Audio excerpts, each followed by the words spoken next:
theological differences. It has caused quite a stir between religious leaders and their followers.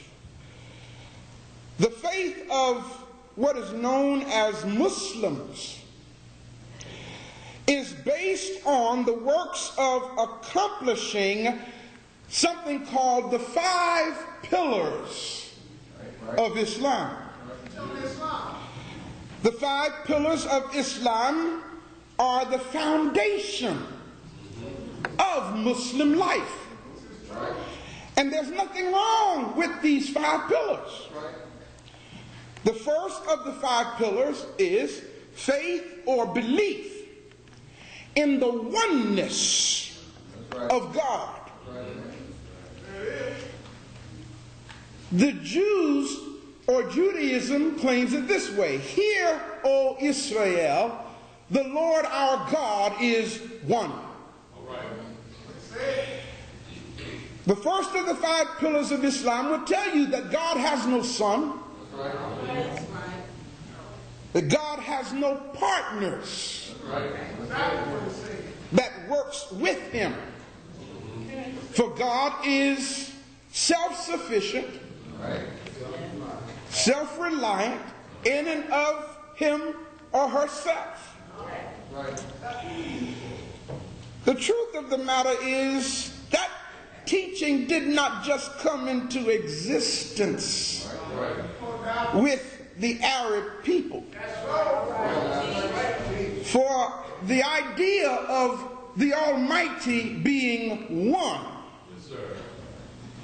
and self-sufficient and all-powerful and omnipotent and omniscient is something that Africans have believed for well over 85,000 years.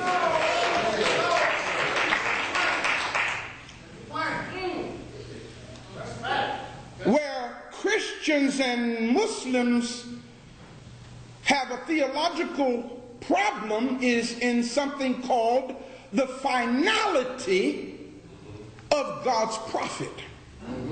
That's right. For the Muslims believe that Prophet Muhammad was the last prophet. The second of the 5 pillars of Islam is the establishment of daily prayers. For they teach that you should pray 5 times a day, facing what they call Mecca.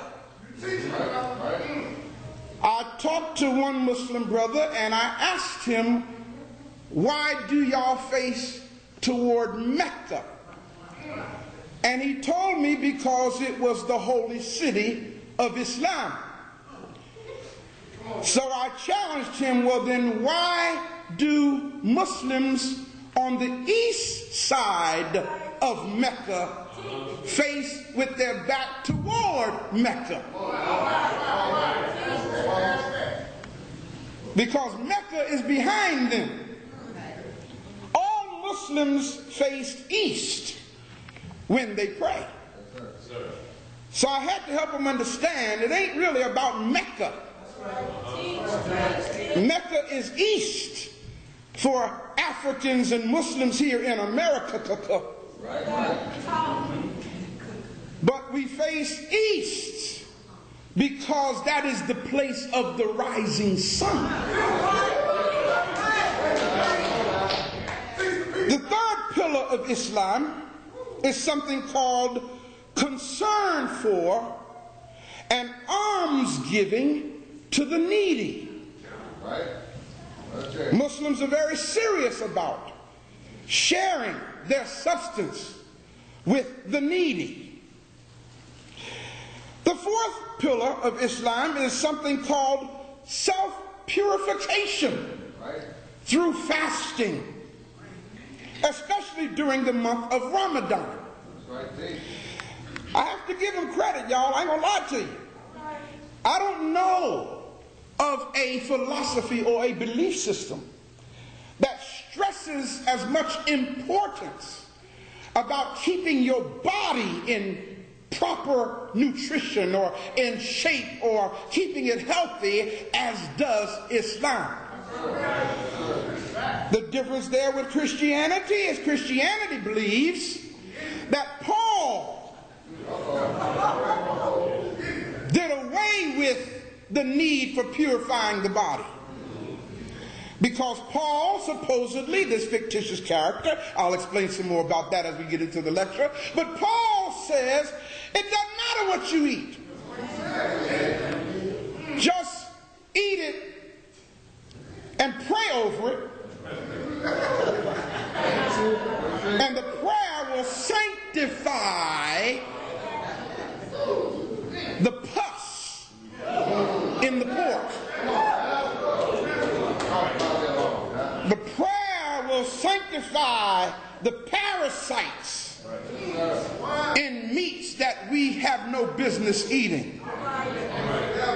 And the Christianized mind that suffers from all kinds of diseases because you were told that by his stripes you were healed. Y'all following me here? Are dying from all kind of unnecessary illnesses because Christianity does not stress the level of self-purification through fasting. Now they do stress fasting, but that's for power. Not for self-purification, but so that you might have more power. So, folk fast till they almost get skinny, looking for a power that has not yet come, because fasting does not make you intelligent.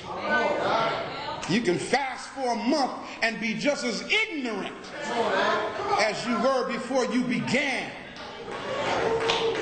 The fifth pillar of Islam is something called the pilgrimage or the Hajj to Mecca, which Muslims say every Muslim should try to do that at least once in their lifetime.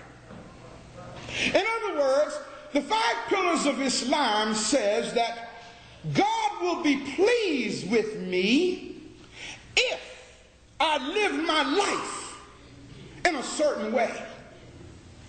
Christianity, on the other hand, says that it does not matter how you live your life. Now, they'll tell you, no, we don't say that. Yes, you do.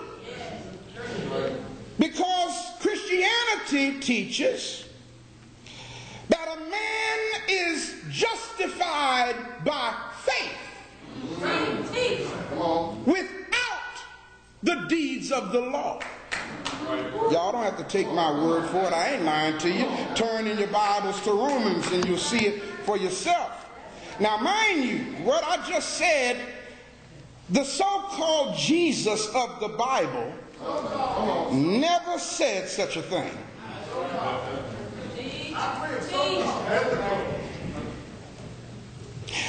Romans 3:20.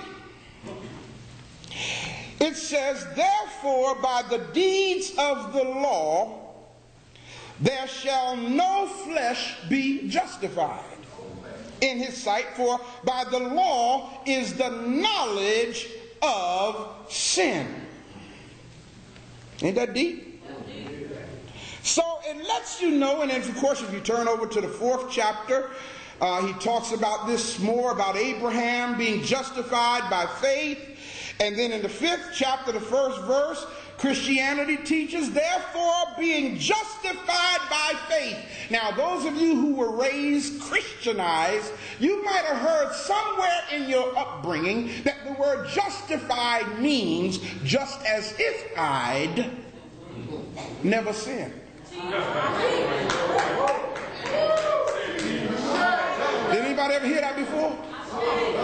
Justified means just as if I'd never sinned. And Christianity teaches that this takes place in the believer's life the moment they put their faith in Jesus Christ. Come on.